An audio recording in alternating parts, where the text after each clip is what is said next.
चाहूंगी संजू अग्रवाल जी को आए मंच पर और इनकी कविता का एक अंश प्रस्तुत करेंगी।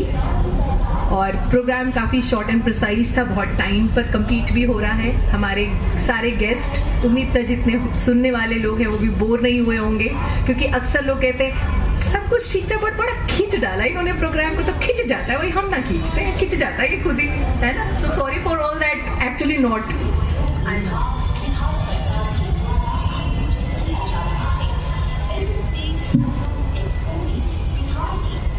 सबसे पहले मैं संजू अग्रवाल मंच पर आमंत्रित सभी उनका अभिनंदन करती हूँ।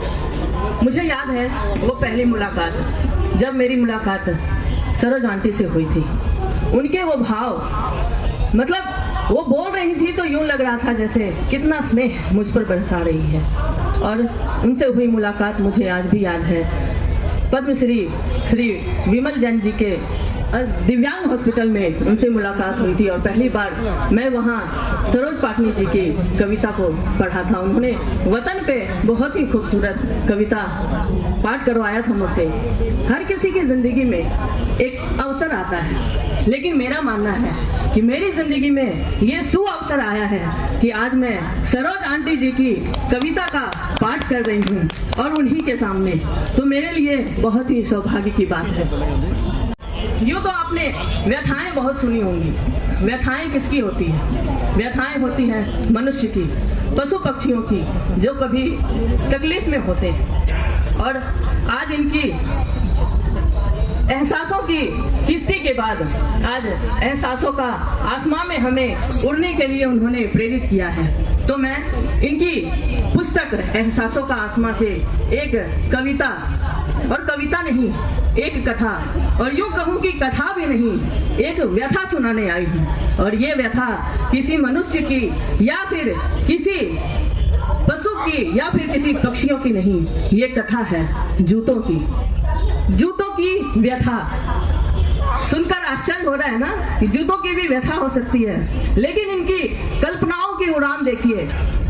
उन्होंने, श्रीमती सरोज पाटनी जी ने एक लाइन जो अक्सर कही जाती है कि जहां न पहुंचे रवि वहां पहुंचे कवि, तो हमारी सरोज आंटी ने इस एक लाइन को इस कविता के माध्यम से सार्थक किया है। मैं ज्यादा समय नहीं लूंगी, क्योंकि हमारी ज्योतिष दीदी ने बार बार कहा है समय की कमी है, इसलिए मैं सीधा कविता पाठ करना चाहूंगी और सरोज पाटनी जी की ये कथा, बल्कि व्यथा, जूतों की व्यथा आप लोग के समक्ष प्रस्तुत करती हूँ।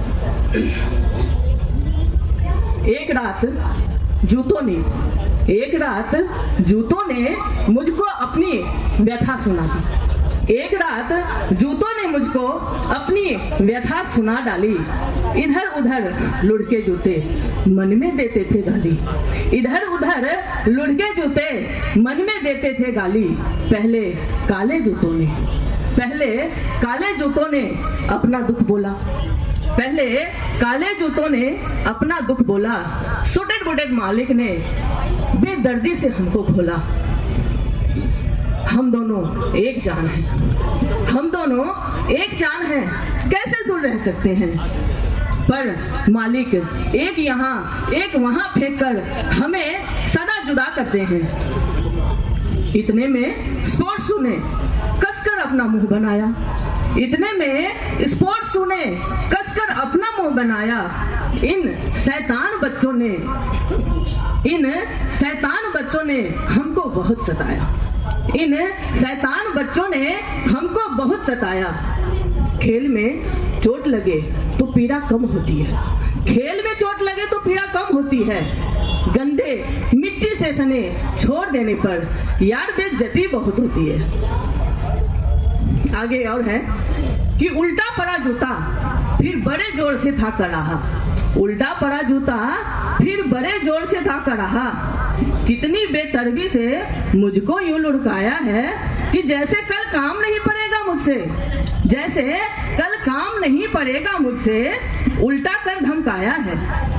कुछ चप्पलें भी उनमें अपनी बात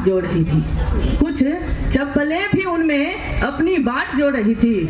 टूटी फूटी कुछ सुंदर सी टूटी फूटी कुछ सुंदर सी भी अपना मुंह बिसूर रही थी। हमसे मालकिन की इज्जत है बनती, हमसे मालकिन की इज्जत है बनती और हम ही ठुकराई जाती हैं। हमसे मालकिन की इज्जत है बनती और हम ही ठुकराई जाती हैं। कैसे कहें किस हद तक हम नजरों से गिराई जाती हैं। बिखरे जूते चप्पलों का दुखड़ा, बिखरे जूते चप्पलों का दुखड़ा मेरे मन को रुला गया। बिखरे जूते चप्पलों का दुखड़ा मेरे मन को रुला गया।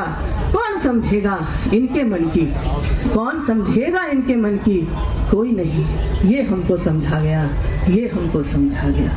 एक बार जोरदार तालियां इस खूबसूरत व्यथा के लिए। देखिए, यूं तो व्यथाएं किसी की खूबसूरत नहीं होती, लेकिन आज इनकी लेखनी ने इस व्यथा को भी इतनी खूबसूरती से प्रस्तुत किया है। मैं चाहूंगी कि आप लोग भी ये किताब खरीदें, पढ़ें और अपना आशीर्वाद और शुभकामनाएं श्रीमती सरोज पाटनी जी को जरूर दें। जय हिंद।